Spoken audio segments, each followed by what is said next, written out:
doses are scheduled for delivery over the next couple of months. These 2 million doses are in addition to the 20 million doses we've already secured with AstraZeneca that will start arriving in the spring, and any AstraZeneca doses that Canada receives from COVAX will be added to that total. So there are a lot of numbers out there. Here's the bottom line. With Pfizer, Moderna, and now AstraZeneca, Canada will get to more than 6.5 million doses by the end of March. And there will be tens of millions more doses to come between April and June. I want to express my appreciation for the support and partnership of the Indian government in fighting COVID-19 and helping secure these doses for Canadians. I also want to thank Minister Anand and our teams at Public Services and Procurement Canada and Global Affairs Canada for their outstanding work on this file, both here and in India. Ce matin, This morning, Health Canada authorized AstraZeneca's vaccine, which was developed in partnership with Oxford University, and that's very good news. Today, I can announce that Canada has signed an agreement with Verity Pharmaceuticals and the Serum Institute of India to receive 2 million doses of the Covishield vaccine, which is based on the AstraZeneca vaccine. And I can confirm that we will receive 500,000 doses under this agreement in the coming weeks, and the rest will arrive in the spring.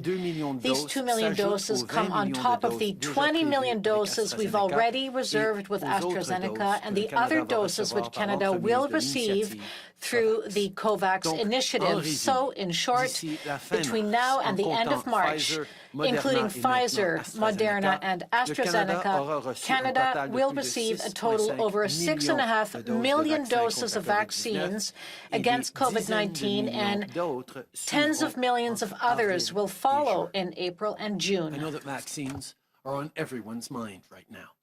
You're looking forward to you and your loved ones getting your shot. We're working around the clock to make sure that happens as soon as possible. Deliveries are ramping up. We've got incredible people right across the country working as one big team towards the same goal. Just take Brianna from Kamloops. Brianna is a frontline nurse who sent me an email recently, and I'm glad she did.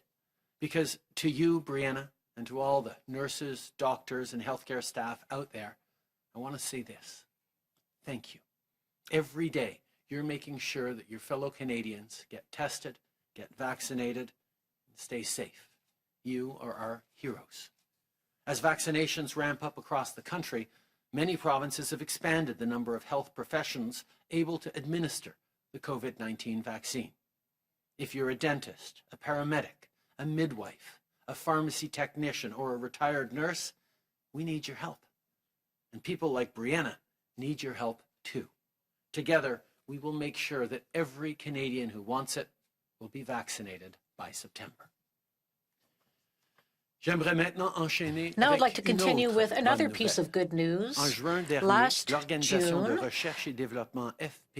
a research and development company in Quebec, FP Innovations, which finds solutions for the forestry sector in Canada, set itself a goal, namely to develop a compostable face mask. And in partnership with Natural Resources Canada, they've now developed one of the first non-medical compostable face masks in the world. They are made by Canadian producers using Canadian wood fiber. Thank you so much to those involved for your leadership, and good luck with your next challenge, which is to develop a grade 1 medical mask which is completely biodegradable. It's by continuing to work together and to use our know-how that together we will get through this crisis. And in fact, talking of working together, we've had a very productive and positive week with regard to our relationship with the United States. We agreed on an ambitious and comprehensive roadmap for renewing the partnership between Canada and the United States. And we got straight to work.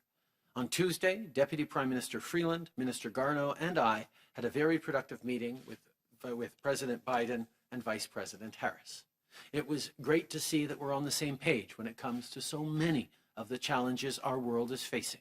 whether that's ending COVID-19 or rebuilding our economies in a way that supports the middle class and creates good jobs. We're on the same page, too, when it comes to fighting climate change and working together to build a more peaceful and prosperous world. Of course, our collaboration with the new administration didn't end with the meeting we had on Tuesday. On Wednesday, Minister Wilkinson had a meeting with Special Envoy for Climate, John Kerry. Yesterday, Minister Al-Habra and Transportation Secretary Buttigieg released a joint statement on how our country's transportation sectors will tackle climate change together. And today, Minister Garneau and I will meet with Secretary of State Blinken to discuss defending human rights around the world, among other things. As partners, allies, and friends, I know we're going to work together to make life better for people on both sides of the border. Right now, job one remains beating this pandemic. We still have to be very careful, especially with new variants out there. We all want to start the spring in the best shape possible. That's why rapid testing continues to be an important part of our strategy to fight this virus. On that front, we're going to keep sending rapid tests to the provinces and territories while we also work with the private sector to get more Canadians tested. And finally, I want to end this morning by recognizing that today is the Lantern Festival, which marks the end of Lunar New Year. Just like with Black History Month, which ends this Sunday, celebrations were different this year. But what will never change is the fact that year-round Canada is stronger because of the incredible contributions of Asian Canadians, of Black Canadians, and of everyone who calls this country home. Now, more than ever, as we face these tough times, we need to come together and stand strong and united. Last week, the Vancouver Police Department released data that shows that anti-Asian crimes in the city rose by more than 700% in 2020. Too many other cities have also reported significant increases of these hateful crimes, including here in Ottawa.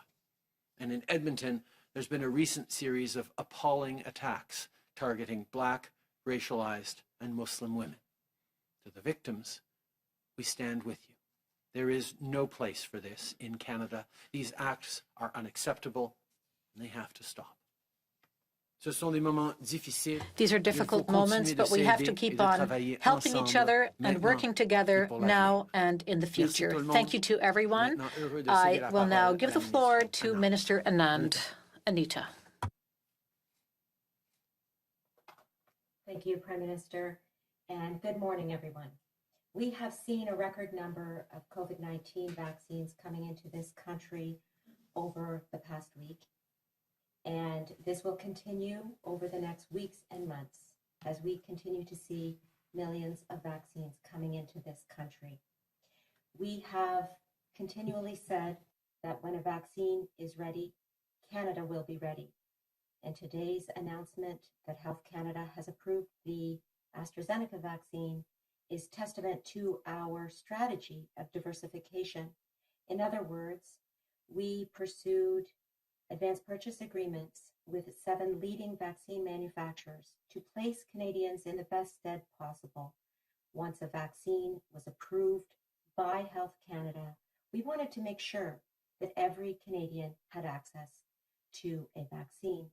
And our strategy of diversification continues to see results.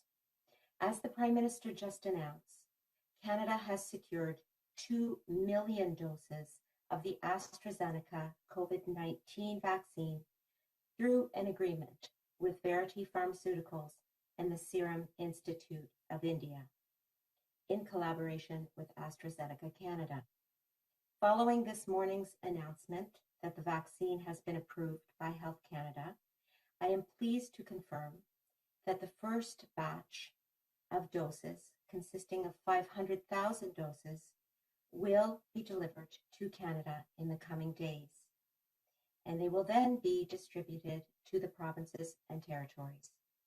The remaining 1.5 million doses are expected to arrive in the coming months.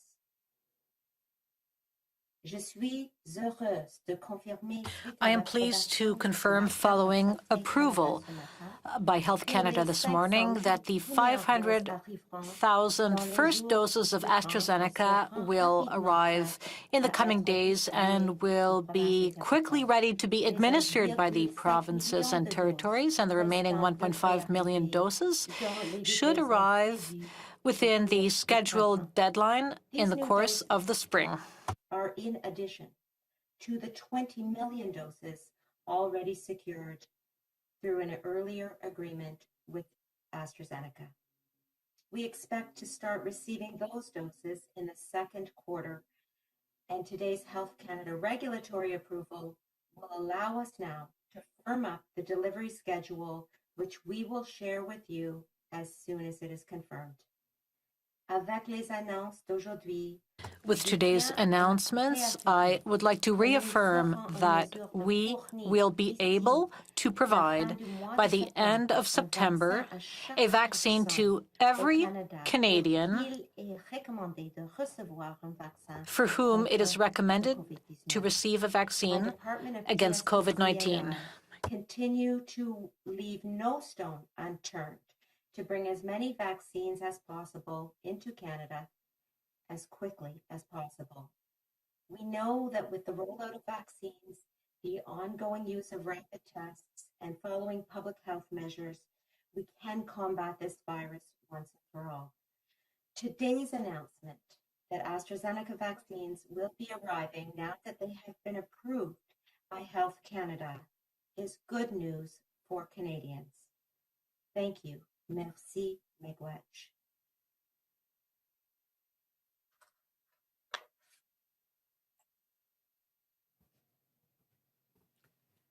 Mr. Idu? Thank you very much, and thanks, Prime Minister and team, for great news today. And of course, this means we now have 3 approved vaccines in Canada: Pfizer, Moderna, and now AstraZeneca. And a new vaccine means there are more options for Canadians. And obviously, this is exciting news for all Canadians who are waiting their turn to get vaccinated. I will also say that while we wait our turn, it's important to remember that we do need to continue to protect ourselves, our loved ones, and our communities. So that means the things that we've been doing for so long: washing our hands, staying physically distanced, staying home when we're sick, reaching out for a test, even if we're slightly worried about our condition, slight fever, a slight cough, call public health. Please ask to get tested. Make sure that we know that we're protecting our families and our communities. I also want to thank all of the travelers who are complying with our new border and quarantine measures. Of course, these measures are in place to protect Canadians against variants of concern. It allows for our country to be able to analyze the virus as it enters our country, as it shifts and changes. We are at a critical time in our fight with COVID-19. As we see new vaccines arrive, we want nothing to stop our progress. And so I want to thank Canadians who are complying with the quarantine measures, complying with the border screening measures. This will help protect our communities and will help us in our fight against COVID-19. These times are stressful. I know that. I know many people are worried. Despite the good news today, there continues to be anxiety in communities that are seeing cases rise. Please don't forget about taking care of yourself, your mental health, the mental health of your close ones. And I remind everyone about wellnesstogether.ca, a free resource that is open to all Canadians in both official languages with translation into 60 others. Don't hesitate to check out this resource online for support if you're needing it. It's a sign of strength to reach out for help, and I want to thank all Canadians in their resiliency and their strength. Thank you.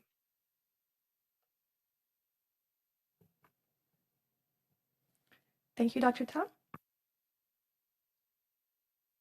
Hi, everyone. Bonjour à toutes et à tous. Good morning to everyone. There have been 858,217 cases of COVID-19 in Canada, including 21,865 deaths. Currently, there are 30,335 active cases across Canada. Over the past week, an average of 97,120 tests were completed daily, of which 3.2% were positive for COVID-19, and an average of 2,960 new cases and 52 deaths were reported daily. During the same period of time, 2,269 people with COVID-19 were being treated in their hospitals each day, including 564 in critical care. Although COVID-19 activity has been declining nationally for several weeks, we are keeping a close eye on increased case counts over the past few days. In particular, average daily case counts have increased, ranging from 8 to 14% higher in Ontario, British Columbia, and Alberta, as compared to last week. In addition, the number of cases involving the more contagious B.1.1.7 variant of concern continues to increase, with the highest numbers to date being reported from these same three provinces. To date, there have been 964 B.1.1.7, 44 B.1.351, and 2 P1 variant cases reported across Canada. With daily case counts still elevated, almost 75 times higher than the peak of the first wave, and more contagious variants spreading, the risk of rapid re-acceleration remains. At the same time, new variants continue to emerge, and those with an advantage, such as the ability to spread faster, can become predominant. Given a much narrower margin of error with these variants, controlling the epidemic would be much more difficult. This is why we must do our best to prevent spread now and avoid more illnesses and loss that would follow. I know we're all tired, but we are getting closer every day. Considering how far we have come, let's keep working together to achieve the successful outcome we've already worked so hard for. Our progress on the vaccine front continues to give us reason for optimism. To date, over 1.7 million doses of COVID-19 vaccine have been administered across Canada, and there are early indications of high vaccine effectiveness among some other populations at the highest risk of severe outcomes or exposure, who are being targeted by priority vaccination programs. As vaccine programs continue to roll out, federal, provincial, and territorial authorities are continuing to monitor vaccine safety. To date, as of February the 19th, there have been 1,235 reports of adverse events following immunization. These reports include any medical event that occurs following immunization, but is not necessarily related to the vaccine or the immunization process. A total of 167 of these reports to date, about 1 in 9,000 doses administered, were considered serious, such as severe allergic reactions. All adverse events are subject to review, and all serious events undergo a detailed investigation to determine whether or not they are related to the use of the vaccine. To date, no unexpected vaccine safety issues have been identified. As we continue to make progress, I urge Canadians to remain vigilant, continue to follow local public health advice, and consistently maintain individual practices that keep us and our families safer. We are stronger together, and together we are achieving great things. Thank you. Thank you, Dr. Tom. Bonjour à toutes et à tous. Bonjour à toutes et à tous. Hello to everyone. To date, there have been 858,217 cases of COVID in Canada, including 21,865 deaths. Currently, there are 30,335 active cases across Canada.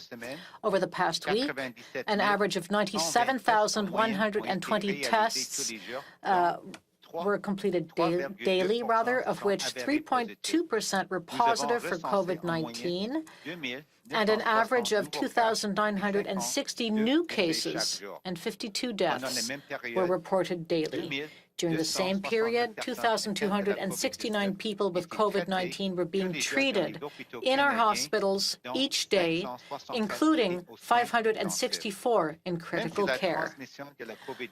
Although COVID-19 activity has been declining nationally for several weeks, we're keeping a close eye on increased case counts over the past few days. In particular, average daily counts have increased ranging from 8 to 14% higher in Ontario, British Columbia, and Alberta as compared to last week. In addition, the number of cases involving the more contagious B.1.1.7 variant of concern continues to increase, with the highest numbers to date being reported from these same three provinces. To date, there have been 964 B.1.1.7, 44 B.1.351, and 2 P1 variant cases reported across Canada. With daily counts still elevated, almost 75% higher than the peak of the first wave, and more contagious variants spreading, the risk of rapid re-acceleration remains. At the same time, new variants continue to emerge, and those with an advantage, such as the ability to spread faster, can become predominant. Given a much narrower margin of error with these variants, controlling the epidemic would become much more difficult, and this is why we must do our best to prevent spread now and avoid more illness and loss that could follow. I know we're all tired, but we're getting closer every day. Considering how far we've come, let's keep working together to achieve the successful outcome that we've already worked so hard for. Our progress on the vaccine front continues to give us reason for optimism. To date, over 1.7 million doses of COVID-19 vaccines have been administered across Canada, and there are early indications of high vaccine effectiveness among some of the populations at highest risk of severe outcomes or exposure who are being targeted by priority vaccination programs. As vaccine programs continue to roll out, federal, provincial, and territorial authorities are continuing to monitor vaccine safety. To date, as of February 19th, there have been 1,235 reports of adverse events following immunization, and these reports include any medical event that occurs following immunization, but not necessarily related to the vaccine or the immunization process. A total of 167 of these reports to date, about 1 in 9,000 doses administered, were considered serious, such as, for instance, a severe allergic reaction. All adverse events are subject to review, and all serious events undergo a detailed investigation to determine whether or not they are related to the use of the vaccine. To date, no unexpected vaccine safety issues have been identified. As we continue to make progress, I urge Canadians to remain vigilant, to continue to follow local public health advice, and consistently maintain individual practices that keeps us and our families safe. We're stronger together, and together we are achieving great things. Thank you. Merci, Dr. New. Le Premier ministre répondra à des questions. Thank you, Dr. New. The Prime Minister will take questions for 20 minutes. Doctors, ministers, and Major General Fortin will be here to answer your questions. Questions for 20 minutes. Ministers, doctors, and Major General Fortin will remain available to answer more questions afterward. Starting with the phone today, one question, one follow-up. Opérateur, c'est à vous. Thank you. Merci. Première question, Catherine Lévesque, La Presse canadienne. First question. Oui, bonjour, Monsieur Trudeau. Good morning, Mr. Trudeau. We've received numbers which show that Quebec has millions of rapid tests which will expire in April. Only a small fraction of those rapid tests have been given to schools or companies who have asked for them. What do you think of that situation? And will the federal government send more rapid tests to Quebec if they might be wasted?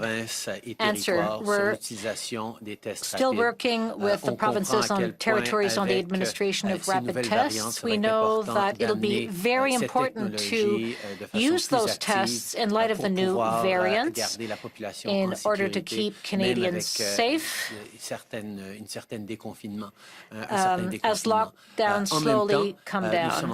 At the same time, we are working with the private sector to make sure that other options are out there for use of these rapid tests. We know that the rapid tests are a way to help keep us safe as spring comes closer. Dominique, is there anything you'd like to add on the work you've done with the provinces on rapid testing? Thank you, Mr. Prime Minister. You're right.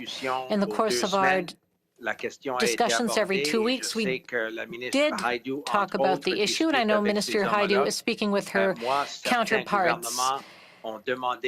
Some governments have asked for more of these rapid tests,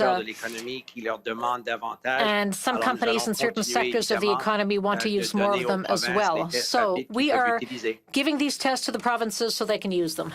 Catherine? Follow-up question, Catherine? Yes. I'd like to come back to the vaccines. Many Canadians this week were enviously looking towards Great Britain, which was announcing the potential end of lockdowns and coming back to normal life.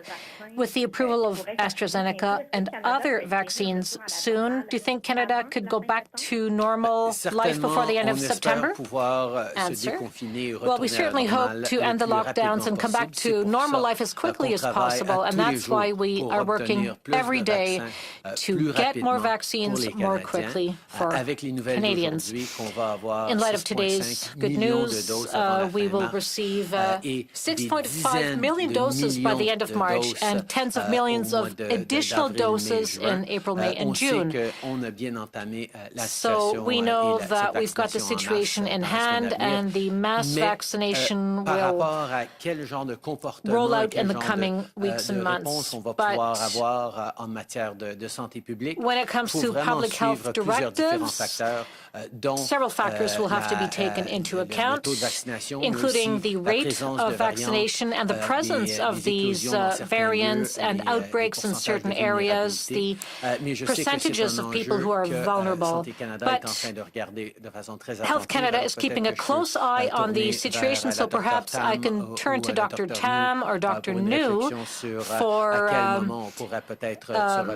additional information on when we can start loosening the lockdowns. Obviously, we all want to get back to a semblance of normality as quickly as possible. And that's why, as a government, we're working every single day to get more vaccines more quickly into the arms of Canadians. And it's good news that we have today that we can announce 6.5 million doses to be arriving by the end of next month, by the end of March, and tens of millions of doses scheduled to arrive at the very least in April, May, and June. So we're well on our way, but what actually that's going to mean in terms of loosening of public health rules will depend on many factors, including vaccination rates, but also the presence of variants, of a third wave, issues like that. And with that, I'm happy to turn to Drs. Tam or New for comments on what we're looking at in terms of what those recommendations could be. Teresa? Dr. Tam? Sorry, the reception just getting a little bit slower on my end. But I actually would just echo what the Prime Minister has said. And that, of course, we would all want to get to a spot where there's less of those more restrictive measures. There are a number of ways to do that.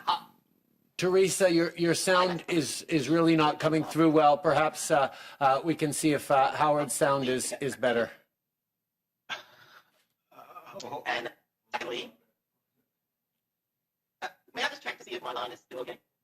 Yeah.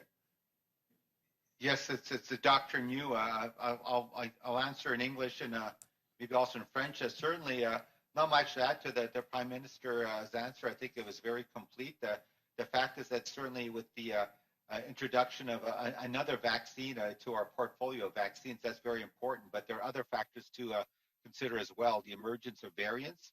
And of course, with our public health measures, I don't think we can just rely on the vaccines alone to be the silver bullet. People need to understand that we need to keep the public health measures in place with respect to at least personal behaviors. I think that's very important that people recognize that we need to keep at it in terms of practicing good personal behaviors. Certainly, the public health measures at a population level, there is, I think, obviously in the different provinces and territories, a starting of loosening, but I think that has to be tied very closely to a good surveillance, watching what the situation is, looking at the indicators, and certainly if there's any indication that the case rates and certainly the emergence of variants are increasing, that we would need to adjust as appropriate. But the vaccinations, and I think certainly the introduction of vaccines and more vaccines coming to Canada is very, very good news. Je sais pas ce que je dois répéter en français, ça marche, je pense. Oui, bonne idée. Rapidement en français. I will repeat that answer in French. I think that vaccines are very important, of course, but we just cannot let our guard down when it comes to public health measures and personal behaviors. With March break in Quebec, it's really important to keep on engaging in good individual public health practices. Vaccinations are not a silver bullet. And with the arrival of these new variants, well, that's a concern. We're keeping a close eye on them, but there's no doubt we have to keep on practicing good individual behavior. However, today there's a lot of good news with the approval of the third vaccine in Canada. We'll go back to the phone. Opérateur, prochaine question au téléphone. Thank you. Merci. Next question, Ryan Clemente, The National Post. Line open. Yeah, good afternoon, sir. I'm wondering with the AstraZeneca vaccine, I understand a big majority of our shipment, the 20 million shipment, is coming from the U.S.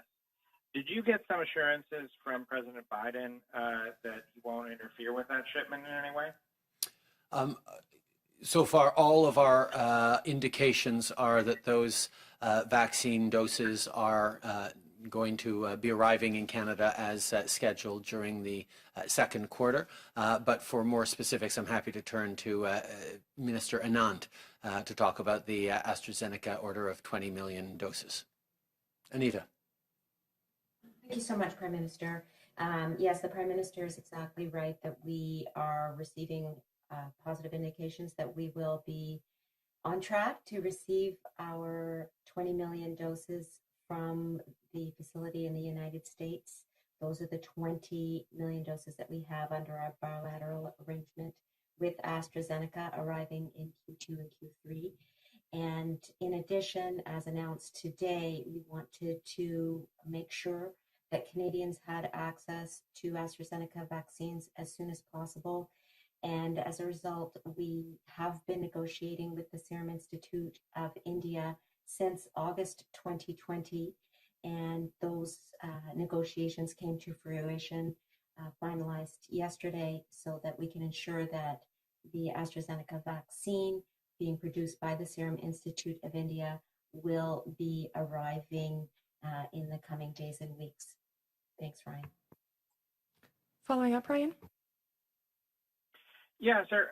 You were asked before about returning to normal. From what we've read and what the experts have said, getting most seniors vaccinated should reduce the number of deaths and dramatically reduce the number of hospitalizations. Is that enough in your mind to start returning Canadian society to normal, to start seeing more openings and getting businesses back to normal?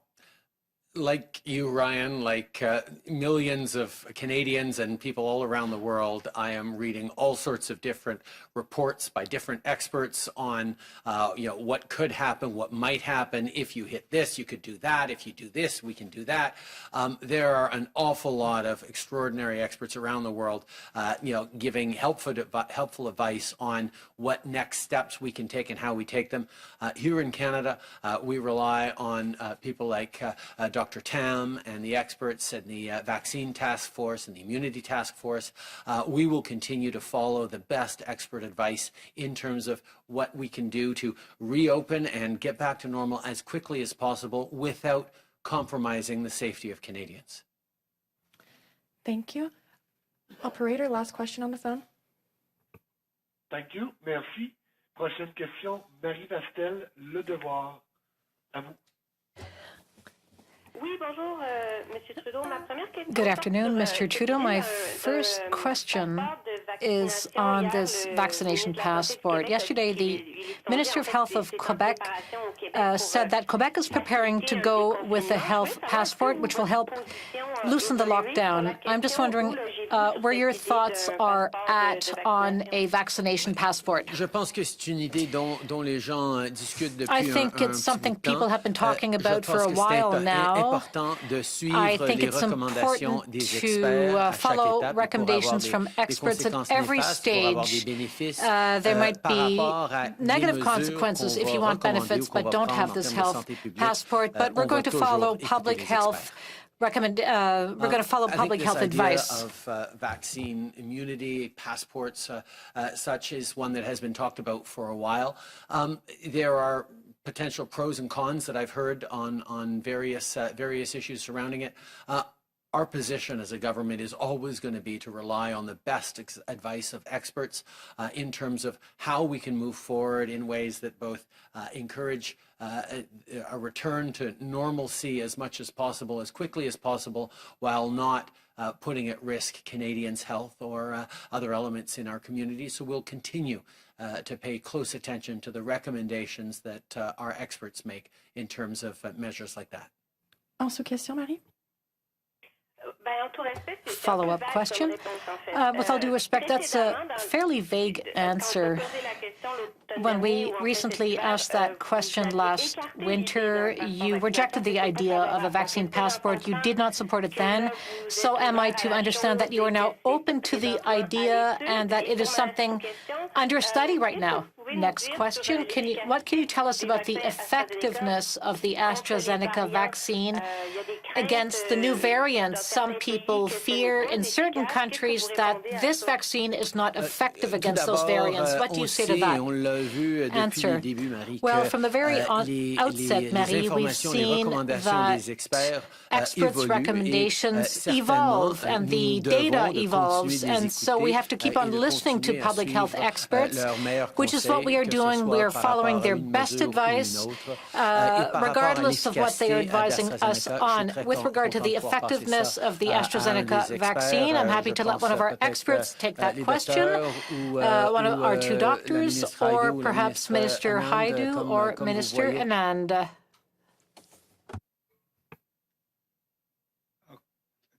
Say Dr. New, that. Go ahead, Dr. New. Dr. New here.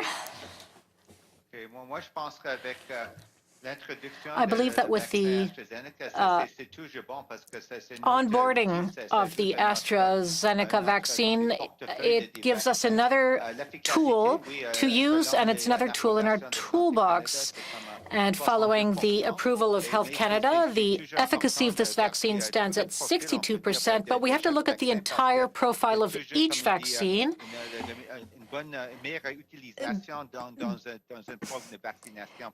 Because vaccines, or rather this vaccine here, the AstraZeneca, is easier to administer than Pfizer and Moderna. So this is something we need to take into account. What was your other question? I apologize, I've forgotten what that was. C'était par rapport aux variantes. It was with regard to the new variants. Again, we are keeping an eye on the new variants and how other countries are dealing with them. As far as I understand, some companies such as Pfizer, Moderna, and AstraZeneca are doing experiments in their laboratories to assess the efficacy of their vaccines and to see if these will need to be tweaked in order to fight the new variants. So this is something that's happening right now, and we are keeping an eye on what is happening around the world with regard to the new variants. But as far as our experience is concerned here in Canada, We've had very good results so far with the efficacy of the vaccines. We've approved in the groups we have given the vaccines to, for instance, the elderly and long-term care homes. We'll now take questions in the room. Good afternoon, Mira Abson from the Canadian Press. Just wondering, in your conversation with the U.S. President this week, or following that, what exactly do you think the United States can do to help secure freedom for Michael Spavor and Michael Kovrig? As we said from the very beginning, this is an issue that is a top priority for us as a country to secure the release of Michael Spavor and Michael Kovrig. The United States obviously has a significant role to play, and we will continue to work with them. But because these are processes that are ongoing, I won't comment on the details of it other than, as I've said, to reiterate that the United States is taking their role in this very seriously, and we look forward to working with them on bringing the two Michaels home as soon as possible. Glenn McGregor, CTV News. Prime Minister, the allegations against Art McDonald are apparently serious enough that he stepped aside as CDS. Wondering, when you appointed him, announced his appointment before Christmas, did you know about any of these allegations? And if you didn't, do you now know about them? And why do you think you weren't informed about them earlier before you selected him?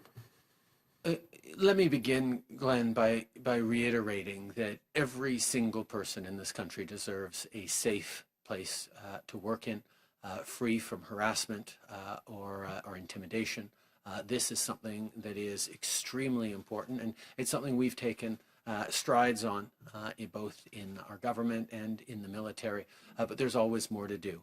One of the most important things is that processes be followed every step of the way, and because there is an ongoing review into this situation and we're ensuring that all the steps are properly taken, I won't be commenting specifically on this process at this time, other than to say that the following of all the steps in this to make sure that everyone has a chance to be heard and that people understand how seriously we take all these concerns and issues is important. Je pense que c'est important de souligner d'abord que I think it's important to point out that no one should be at work and not feel safe, whether they are victims of harassment or intimidation. And that's why we have put in place serious measures as a government and within the armed forces to follow up.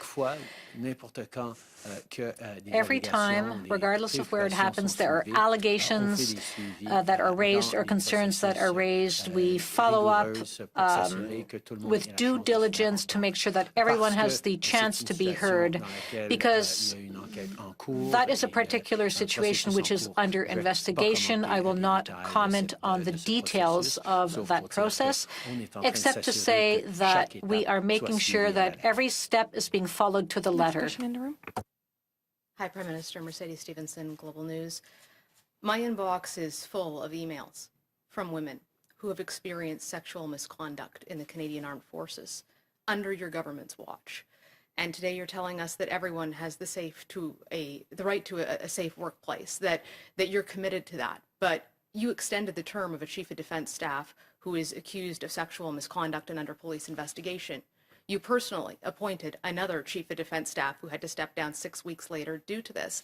And the only answers we're getting in terms of accountability is that an email was sent to the Privy Council office and that you're committed.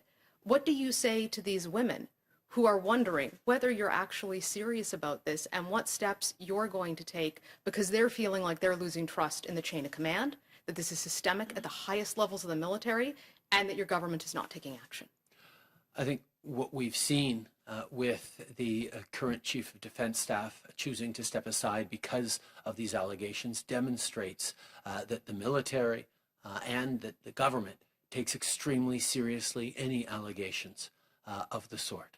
We have done that. I have personally done that as leader from the very beginning, and we will continue to ensure that everyone who works in the government or in the military or anywhere across the country is heard when they come forward with challenges or allegations or concerns.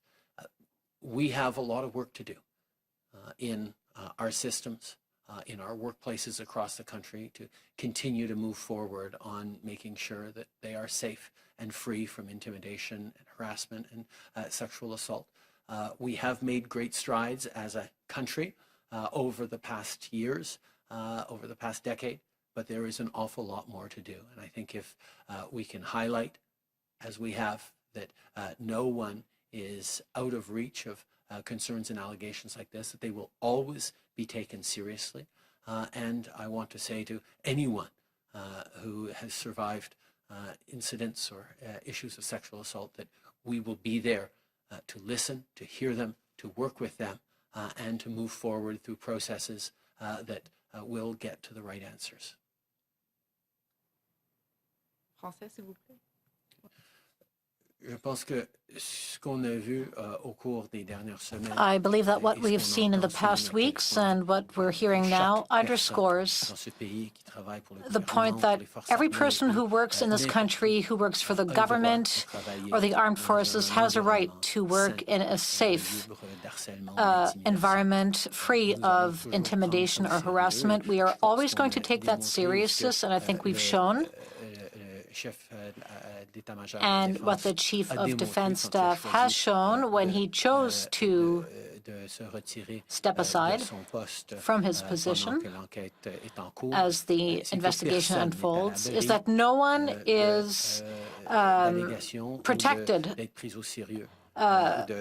against allegations, and these allegations will be taken seriously. We will make sure that every time a person comes forward with concerns or stories, that the matter be addressed and that we follow a rigorous process in a responsible manner, that the person making the allegations be heard and supported, and that at the same time we work even harder to change our systems and our institutions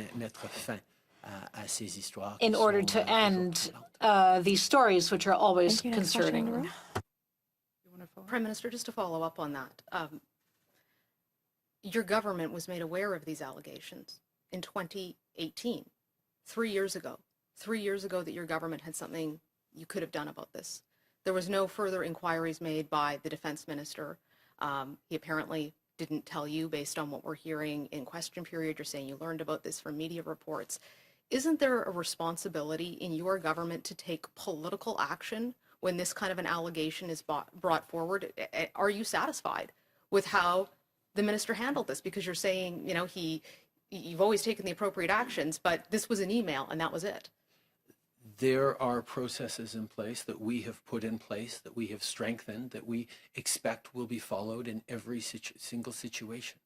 Every case is different, and the processes are rigorous, and that's why there is a review going on right now to make sure that indeed all the appropriate steps were followed, so that we can ensure that there is accountability if the appropriate steps weren't followed, and to make sure as well that the systems we have in place are adequate, are the right ones. If all the steps were followed and it shows that the system isn't strong enough, well, we will strengthen that system.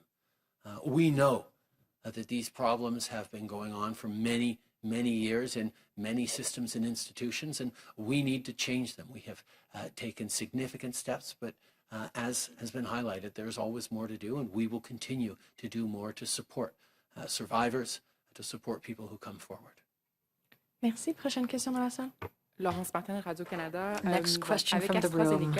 With AstraZeneca, which is effective only up to 62%, and the other vaccines' efficacy at 81%, the ones that have already been approved, are you afraid that Canadians will begin vaccine shopping, or whether they'll refuse to take AstraZeneca, as has happened in other countries? Answer. First of all, it's good news that we have access to several vaccines, and our expert panel, which advises on how and where to use these vaccines, will keep on doing its work and will present more options with regard to these different types of vaccines. So that's great news. And we know that being vaccinated by a vaccine certified by Health Canada is always better than not getting a vaccine. And we hope that we will be getting vaccines into the arms of as many Canadians as possible, as quickly as possible, because as soon as enough Canadians have been vaccinated, regardless of which vaccine is used, we will be able to go back to life as normal. Hi, Prime Minister. Tom Perry from CBC. I'd like to go back to this week's vote on declaring the genocide in China. Why did you and your cabinet decide to sit out that vote? Also, I'd like to ask you on the definition of genocide. You said you want to dot the I's, cross the T's before you say whether China's committing genocide. But when the Missing and Murdered Indigenous Women and Girls report came out, you accepted its findings that Canada was committing genocide. So why are you ready to accept that Canada is committing genocide and not China?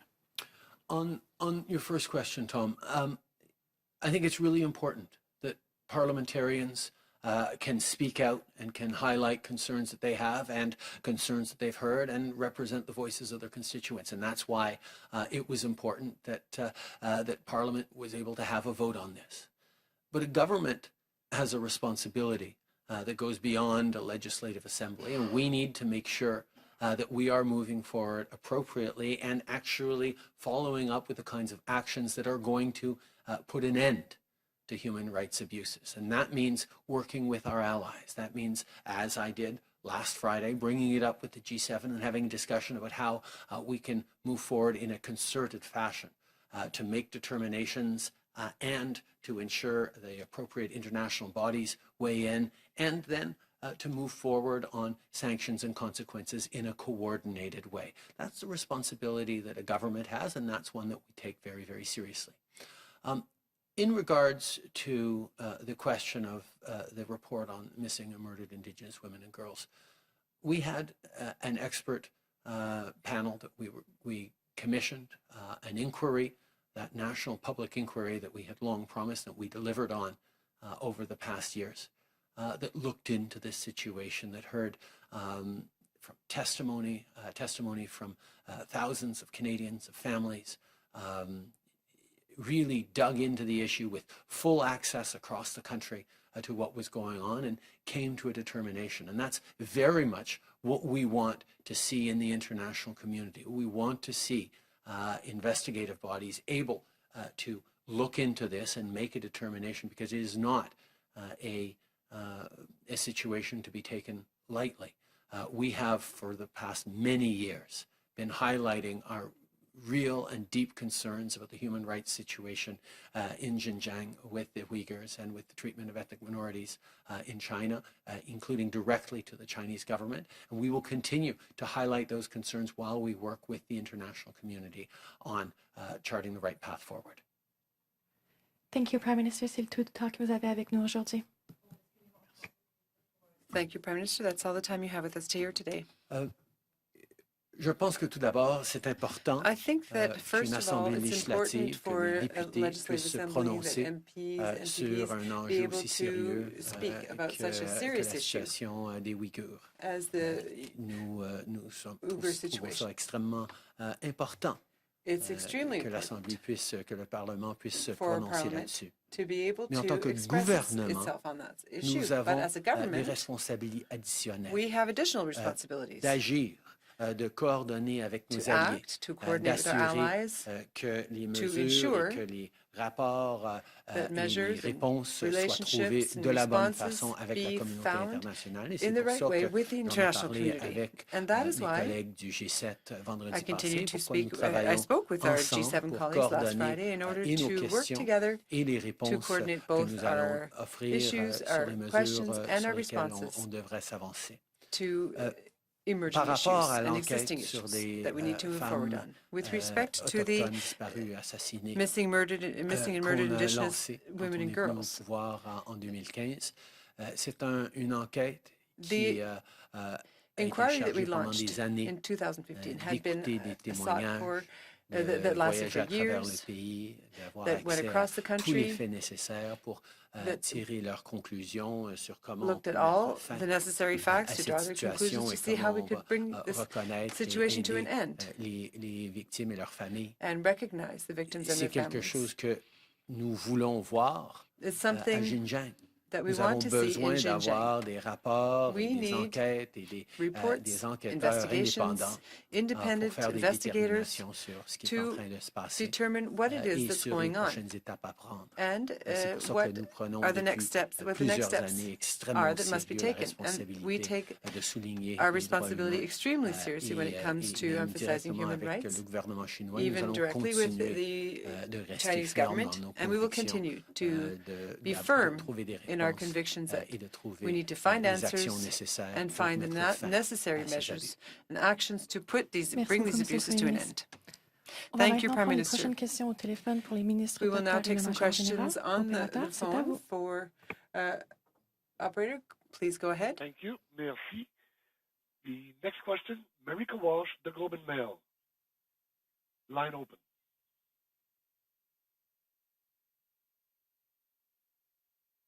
Ms. Walsh? Sorry about that. Thanks for taking my question. Ms. Anand, I'm wondering if you can clarify whether this changes the timeline for Canada's vaccination. Is the timeline still the end of September, or would we now see everybody vaccinated, for example, by August? Hi, Marika. Thanks for your question. I'm going to start, and then I'm going to hand it over to Minister Hajdu.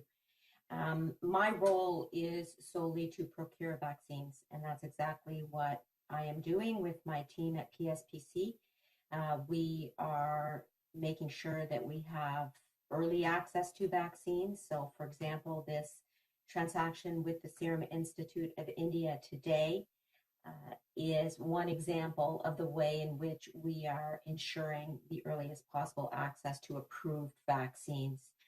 With 500,000 doses coming in the next days and weeks, and then 1.5 million doses of that vaccine coming over the next months, and in total 22 million of the AstraZeneca vaccine in total, combined with the Pfizer and Moderna vaccines as being approved vaccines. So you're correct that the numbers that we are seeing and plan to see of approved vaccines are increasing as a result of the AstraZeneca approval today and the transaction with the Serum Institute.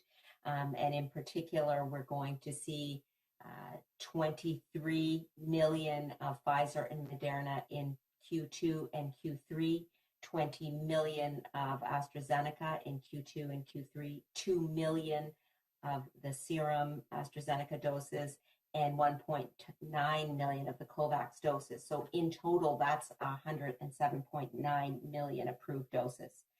In terms of the timelines, that you refer to in your question, that would be something that I will ask Minister Hajdu to comment on, given her role with the Public Health Agency of Canada in the distributions. But by all means, we are moving up doses and deliveries of doses with the end in mind of accelerating timelines. Thank you. Well, thank you very much, Anita, and thanks, Marika, for the question. I'll just say, obviously, earlier doses arriving earlier than we expected and in greater volume is a good news story, and it possibly could accelerate sort of our targets and our goals. But of course, we've seen that there can be bumps in the road, and things can happen on the manufacturing side. There can be challenges along the way. So I think we have realistic targets. Of course, if we achieve our goal of every Canadian having access to immunization, to vaccination earlier than the end of September, that's good news, and certainly we are working on that. But I just want Canadians to know that there are things beyond our control, such as the bumps that we saw with Pfizer and Moderna earlier in the month, where unexpected challenges on the manufacturing side can arise. There can be a number of other challenges from from an export perspective. And so, we obviously know that it's important that we remain aggressive in getting as many doses as soon as possible. And that's exactly what Minister Nanda and her team are doing. But also being realistic that there are sometimes situations that we can't control. Following up, Marika? Yeah, thank you. Ms. Anand, the last update from your office on the cost of the vaccine was released in the fall. At that point, the number released was over $1 billion. Since January, your office has been telling me that an updated number or estimate of the cost so far would be released. Can you give us that update? How much total has the government now spent on vaccines? Okay, thanks, Marika. I'm going to respond and then ask Minister Hajdu if she has anything to add again. We are continuing to make sure that we have the most accurate number possible before providing that to the Canadian public. And as I said, there are a number of transactions that are currently ongoing or have just occurred, including the exercise of options and now this transaction with the Serum Institute. So we want to make sure that that number is accurate, and we are working with the Public Health Agency of Canada, that is the body for which we are procuring these vaccines prior to distribution to the provinces and territories. And in that vein, I will ask Minister Hajdu if she has anything else to add. Well, not particularly, other than to say that the cost of not vaccinating as urgently as possible is significant. And so our focus has always been on getting vaccines to Canada as soon as possible. That's what Canadians expect. And as I think Dr. New and many others have pointed out, that is one of the most powerful tools in our toolbox to restoring the functioning of our communities and our economy. Merci. Opérateur, prochaine question au téléphone. Thank you. Operator, next question on the telephone. Thank you. Merci.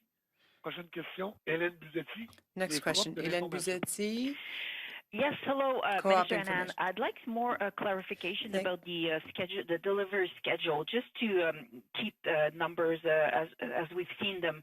We know that we were supposed to receive 6 million doses of Moderna and Pfizer by the end of March, and 10.8 million extra doses between April and June. So can you tell us, for those two time frames, how many extra doses we will be getting? Thank you so much. So you're right to point to 6 million doses of Pfizer and Moderna in Q1.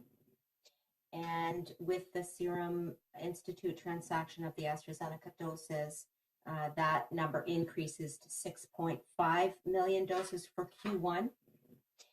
In the following quarters of Q2 and Q3, we are going to see 23 million doses of Pfizer and Moderna, 20 million doses of AstraZeneca, 2 million doses of the Serum Institute, 1.9 million doses of COVAX. And I'm grouping all of those into Q2 and Q3 because our delivery schedule with AstraZeneca is currently being finalized now that we have Health Canada approval. So we are continuing to make sure that we have all of the deliveries in terms of the quarters in which they are arriving ascertained before we provide the specific week-to-week schedules. And we will provide that to the Public Health Agency, the provinces and territories, as soon as we have that. Yeah, so my question was specifically regarding Q2. So what you're saying right now is you don't know if any of those millions of doses will actually arrive during Q2. Actually, I do know. What I'm going to tell you, break it down in terms of Q2 alone. We are going to see 1.5 million doses of AstraZeneca from the Serum Institute arriving in Q2. We are going to see 23 million doses of Pfizer and Moderna arriving in Q2.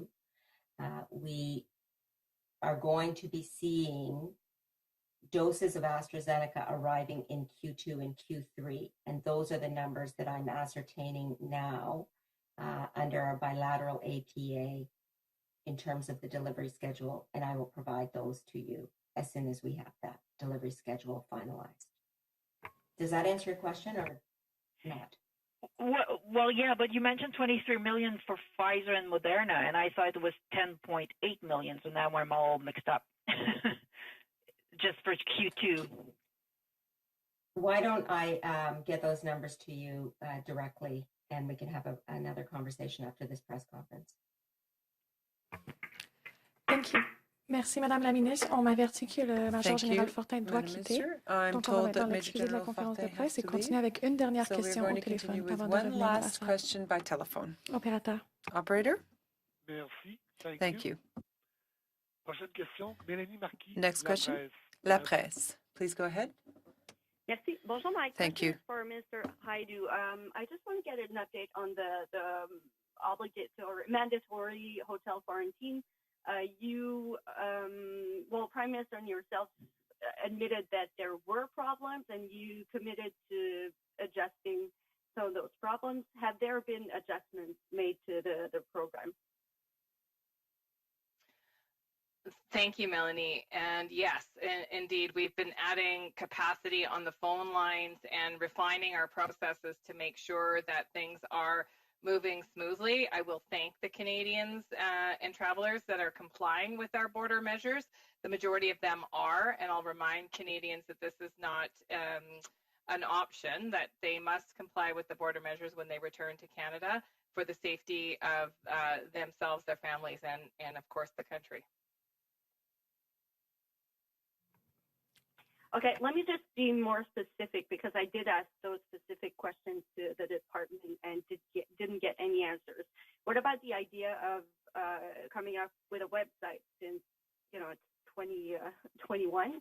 And is there some kind of surveillance from the public health agency in the hotels that were chosen? Are there agents that are going there to do spot checks and make sure everybody complies with the public health rules? Well, thank you, Melanie. First of all, the hotels that were chosen based on their ability to indicate that they could provide the level of services expected by the Public Health Agency of Canada, and that they had the processes in place to do so.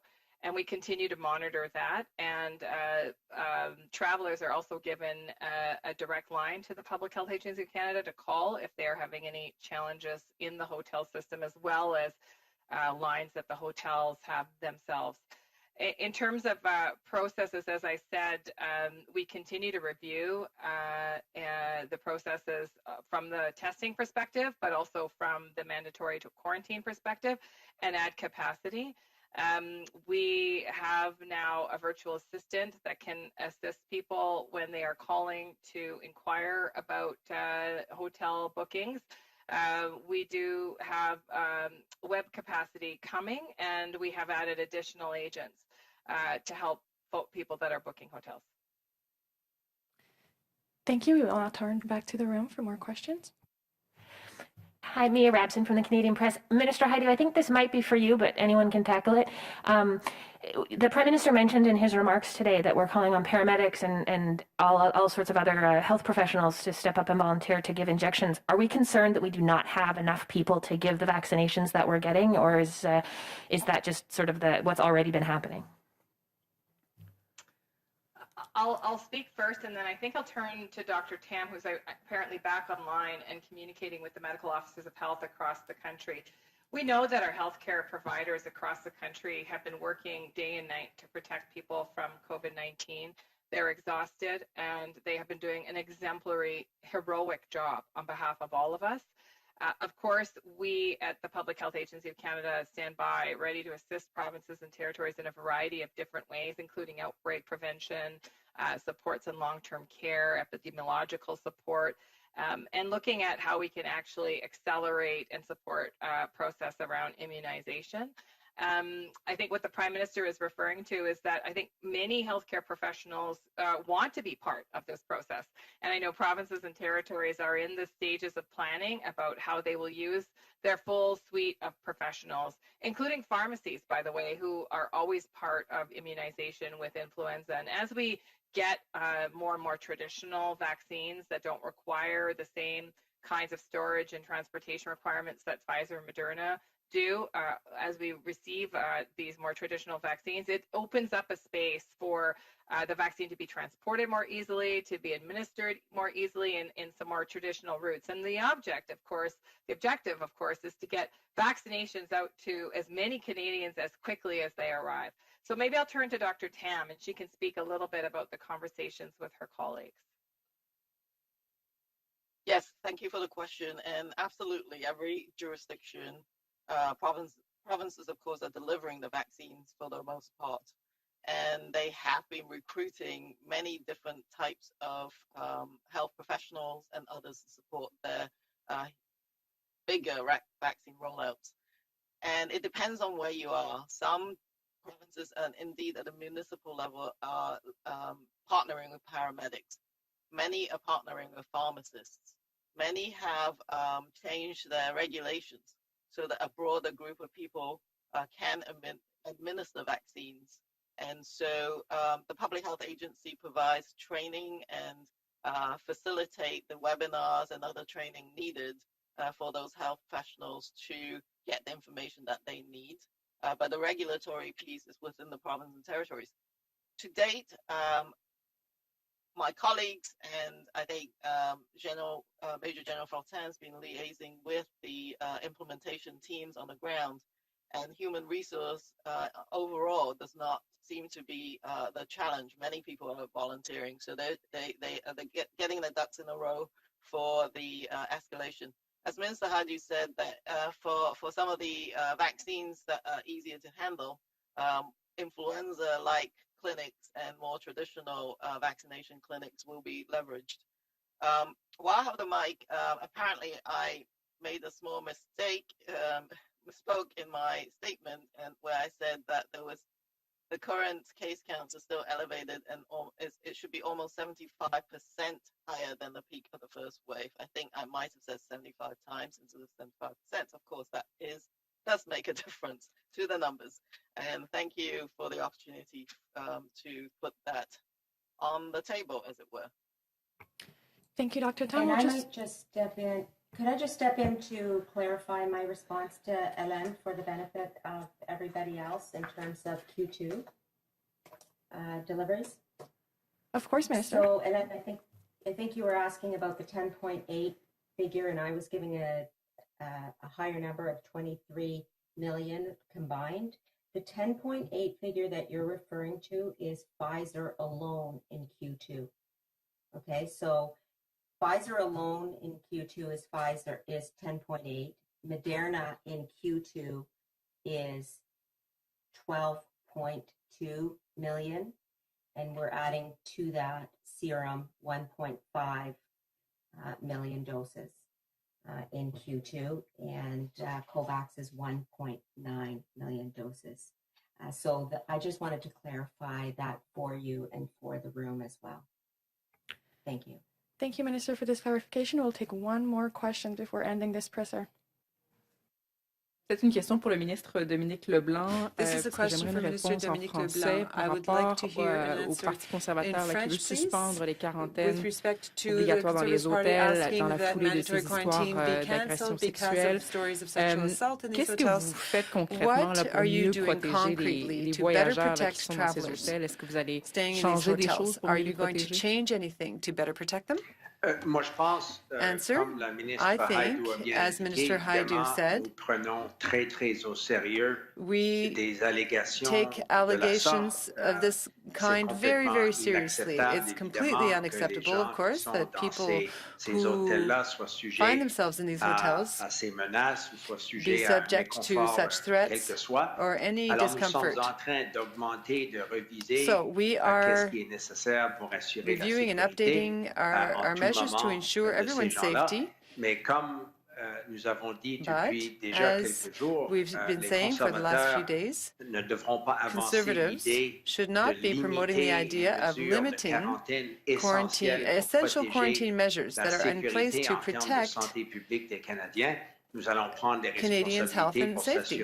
We are going to take measures to ensure that these sites are appropriate and secure and adequate. But mandatory quarantine is essential to protect Canadians against public health threats, and we will continue to implement any public health measures necessary to protect Canadians. We heard a lot of discussion of the new variants in the last few days and weeks, and that is why we have applied these new necessary public health Merci measures. beaucoup, Monsieur Leblanc. Thank you, Minister Thank you, Leblanc. everyone. This is what ends today. Very long press conference.